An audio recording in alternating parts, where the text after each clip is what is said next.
Hey everyone, and welcome to my channel where we learn how to think like a spiritual scientist. So, today's video is going to be all about gender and gender chaos. So, I'm just gonna begin by giving you the highlights of everything that we're going to discuss today. So, first, we're gonna understand the alternating polarity within the human being. This means we're gonna look at the distribution of the positive charge or the masculine impulse and the negative charge or the feminine impulse through our energy bodies and our physical body, which basically becomes the premise for human beings being divided into two genders. Then, we're gonna understand the spiritual root cause behind the narrowing gender gap and the rise of the LGBTQ movement. And then we're gonna move on to understanding our endocrine system and its connection to our chakra system. Lastly, we're gonna look at the symbolism of the divine androgyne and what it means for the human soul. Before we dive in, I would like to acknowledge that I know gender is a sensitive topic for a lot of people, and I have been on both sides. I have been on the left, I have been on the right, and my perceptions about gender have changed, but my core purpose in life is to get to the objective truth of everything, because everything in reality has an objective truth. So I'm going to walk backwards from here by giving you the conclusions that I've come to with regards to gender and spiritual science. So we have this notion in society, right, that the narrowing gender gap and the rise of the LGBTQ movement is just a cultural phenomenon. That means it just has a physical cause. But as you will see through this video, it actually has a spiritual root cause, and it is a result of our spiritual evolution. So it's only natural for humans to break gender binaries now, because this is something that is coming from our soul. So, when we understand this, we essentially address two belief systems. One for the people who are still very outdated and think that men can't do things that women can do, and women can't do things that men can do. And we also address this whole idea in the leftist ideology that there's no gender, there's simply no gender, gender is an illusion. There is a very real, tangible, objective reality to our gender. And for anyone who lives on the extremes when it comes to any belief system, they only come to see the nuanced truth of it, either through their own experiences, their own inner healing, or through logic and reason. And that's what I'm going to do in this video, is to give you the logic and reasoning behind the objective reality of gender. So humans have an astral body which overlays our etheric body, which further overlays our physical body. And there are many more layers to our energy bodies, but these are the ones that are relevant to understanding gender. So the astral body is the seat of our emotions, creativity, and symbolic and archetypal energies. It is directly influenced by our mind. So if someone has an unhealthy mind, it can sort of disrupt the quality of your astral body. So when a psychic looks at your astral body, they see it in different colors. And a huge part of spiritual transformation is, in fact, the purification of the astral body through aligning and harmonizing your thinking, feeling, and willing. Then comes our etheric body. So etheric body carries our life force, prana or chi. It is also known as pranayama kosha in Hinduism, and it has many other different names in different cultures, and it's also known as the bioplasmic energy body. And your etheric body is literally what holds your physical body together. It provides this sort of a pre-energetic template for your cells to grow and interact and form the different tissues and organs, and without your etheric body, your physical body will literally fall apart. So essentially, your physical body is a condensation of your etheric body, and your etheric body is a condensation of your astral body. Now, when it comes to understanding how does this ultimately relate to gender, the astral body is like a unified field of consciousness. It has no gender. It is sexless. And then when the astral body is condensed into our etheric body, polarity steps in, duality steps in. We get the positive charge or the masculine impulse and the negative charge or the feminine impulse. So, in a sense, you can say that our etheric body is bisexual. And then, when the etheric body is condensed into the physical body, in a man, only the positive charge of the etheric body is condensed to form the body of a man, which gives them the male sexual organs. And in women, only the negative charge of the etheric body is condensed to form the female sexual organs, the female reproductive system. And that is essentially how men and women are different. So, in simple words, the etheric body in men is negatively charged. That means it carries the feminine impulse, and the physical body in men is positively charged, which gives them their masculine characteristics. And this is opposite for women. And together, this makes up the alternating polarity of the human being. These polarities are not to be understood in the traditional sense, but as qualities, impulses, values, and forces of the yin and yang, the Shiva and Shakti, the transcendent and the immanent. The masculine impulse is an electric, initiatory, and individuating force. The feminine impulse is a magnetic, enveloping, and collectivist force. This contrast between individualism and collectivism also mirrors the head versus heart dynamic. Individualism drives wisdom through self-discovery of one's uniqueness in the whole, whereas collectivism unifies and deepens what already exists into a cohesive whole. Our task through every incarnation is to harmonize these polarities of the masculine and the feminine and bring greater balance to them. Now, there was a time in human history when we were not in these gendered bodies. We were not even in this physical body. We were much more energetic.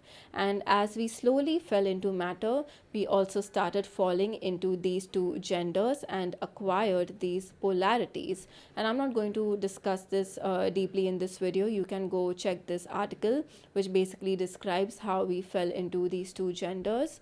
But this is just to bring the understanding that when humans started incarnating into these gendered bodies, we were in this state of infancy where we had not harmonized these polarities at all. We were just beginning to express ourselves through these polarities.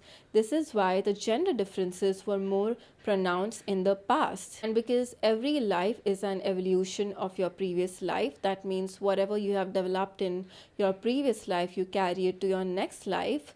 Through successive incarnations, we got better and better at harmonizing these polarities and achieving a greater balance. So, if in your past life, let's say you were a man, and then in your next life you are born as a woman, you will carry the masculine development of your previous life as a man. So, when all of this builds up together, whoever you are today is a result of all the masculine development of your previous lives and all the feminine developments of your previous lives to come together to give you the different energetics of the different poles. And of course, this doesn't have to be equal, right? That's why some people are more masculine and some people are more feminine.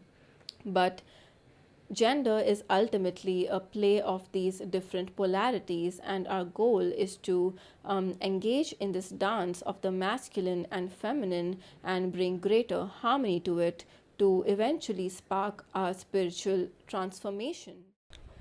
The impression that the differences between men and women were more pronounced in the past as purely an outcome of oppression is an incomplete understanding of human nature. In many cases, the differences in orientation were honored as natural, such as in the mystery school traditions of Egypt, Greece, and Hermeticism.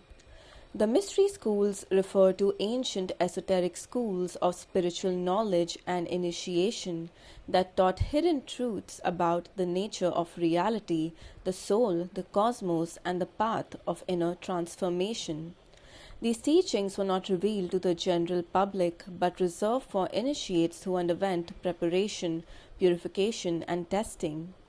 Ideally, the female initiates were tasked with attracting higher spiritual forces for healing, so that they could serve the community, whereas men were to focus more on statecraft and philosophy to build worldly structures.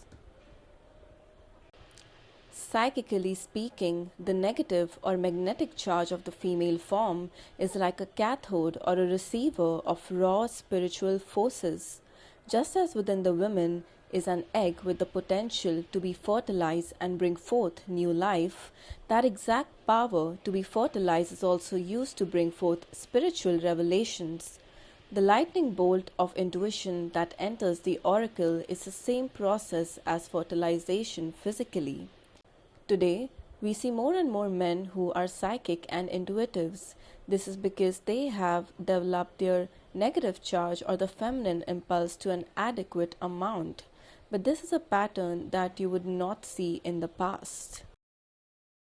Now, this explains the rise of the queer movement and more people joining this because people just want to explore and express the different combinations of the polarities within them, and it only comes from this place of wounding and extremity because there is obviously also the other side who is still stuck in outdated beliefs, who does not understand that gender has evolved and things are not the way they were in the past. This also explains the dynamic within same-sex relationships because regardless whether it's two people with opposite genders coming together or same genders coming together, they will always have an opposite dynamic of their polarities. So if you'll see two people with same genders, one partner will always be more masculine and the other partner will always be more feminine because opposites attract, and there's no other way that this can actually happen.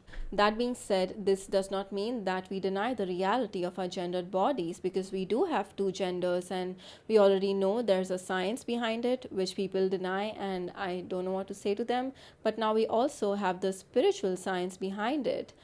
Gender is not an illusion, it is very real. And for people who maybe use the explanation that everything is an illusion, that is a phrase that is used for us to detach from our material reality, not be so attached to it and cause pain and suffering to ourselves. It is not to deny our material realities. This gets me to the conspiracy angle because it's not that the left has become so radicalized and delusional about it on their own. There are certain institutions that have played into the different traumas of the left, because if you listen to the story of detransitioners, that means people who had sex change operations in the past and then they've transitioned back to their original gender, they clearly say that they were simply going through an identity crisis that most of us do when we're teenagers, whether it's because of bullying or simply hitting puberty. And then they got online, and that's when they saw these agendas being promoted. And for someone who's going through an identity crisis and they don't feel like they belong to this body, who doesn't understand the world, that's the worst thing that you can come across. Someone affirming that yes, something is wrong with you, you are born in a wrong body, you need to change your gender. Psychic inflation is a term in Jungian psychology that refers to an unconscious state where the ego expands beyond its proper limits, often leading to a distorted sense of self-importance. In this case, the grandiose fixation on one's own gender expression leads to an identity that seeks to compensate for deep psychic wounds and over-identifies with collectivist narratives. Some symptoms include projecting harm where there isn't any, policing others for external validation, and existential framing of the self through gender primacy. And this ties into looking at the history of sex change operations. For this, we look at John Money, who was a psychologist or scientist, and he basically conducted these experiments on two twin boys when they were young. I think the twins had some issues with their reproductive organs or something like that. I don't remember. But he basically got one of the twins to switch his gender. He changed the reproductive organs of that kid, and that kid wasn't told. So that kid was basically brought up as a girl, as a woman. even though he was a man. And then as he grew up, he realized that there was something off, like he didn't feel like himself, and eventually he committed suicide, I think in his 40s or something. And this whole experiment was then promoted through different Ivy League universities and different institutions as a success, when it wasn't a success, it was a failure. Anyone, I think you know, who goes through sex change operations is constantly on different hormones and getting different surgeries, and it's a very difficult journey. It's not an easy journey. But the Illuminati are not always just looking at the physical reality, right? It is the spiritual battle between dark and light, and they will do anything for us to take us away from our spiritual realities, to slow down our spiritual transformation. And within the queer community, the best way to do this is to get people to mess with their bodies, to think of our physical bodies as simply this vessel that we can alter, and not as a gift from God, which is meant for the evolution of our soul. And we can understand how this can mess with someone's spiritual journey is through understanding the endocrine system. So these sex change operations, they mainly mess with our endocrine system, right? Like people are given hormones and their sex organs are cut off and they're altered and changed. So the endocrine system is basically a bunch of glands that looks after your sleep, your metabolism, your sexual reproductive processes, and it is very closely connected to your chakras. Like each gland within the system is connected to your chakras, and this is exactly why our sexual energy is closely tied to our creative energy, our psychic energy. Like the lowest expression of this energy is sexual, and then the highest is the creative and the psychic. And when you're messing with your endocrine system, you are essentially messing with your physical health. And if your physical health is not good, it obviously affects the energetic centers within your body. And it's a two-way street. Like if you're working on your chakras, then it promotes your physical health, right? That's why a lot of people, when they work on their chakras, they either get to a healthy weight, or they sleep well, or if they've had any reproductive or libido issues, they get fixed through working on your chakras. It is very important that we don't see our organs as simply these physical organs, because they are a condensation of higher spiritual energies, and they have been given to us to be utilized for our spiritual transformation. Lastly, we understand the symbolism of the divine androgyne and what it represents about the human soul. So this is a symbol, a figure that you will see across cultures, which is basically the male and female face and reproductive organs in one body. This essentially represents the ethos of harmonizing the law of polarity. That is the ultimate goal of the human being, the ultimate evolution of the human being. And it also represents the nature of our soul, which is genderless. Like our soul has no gender, because it ultimately collapses both the polarities. And our task is to use this spark of the masculine and feminine to achieve that alchemical transformation within our physical body in order to become a realized soul. And when we disrupt this harmony by either just staying in one polarity and not acquiring the different characteristics of the masculine and feminine through our lives, or by taking it to the extreme and changing your gender, you are essentially disturbing the harmony of these polarities, which can then ultimately prevent a human from coming into full consciousness. That's about it, guys. So this was the mystery of gender solved through spiritual science. I only come with love and compassion, and I only seek to bring more understanding to all of this confusion that we're going through in society. So if you have any thoughts or opinions, please comment. I would love to hear them. And thank you so much for watching. Please like, share, and subscribe, and I will see you soon.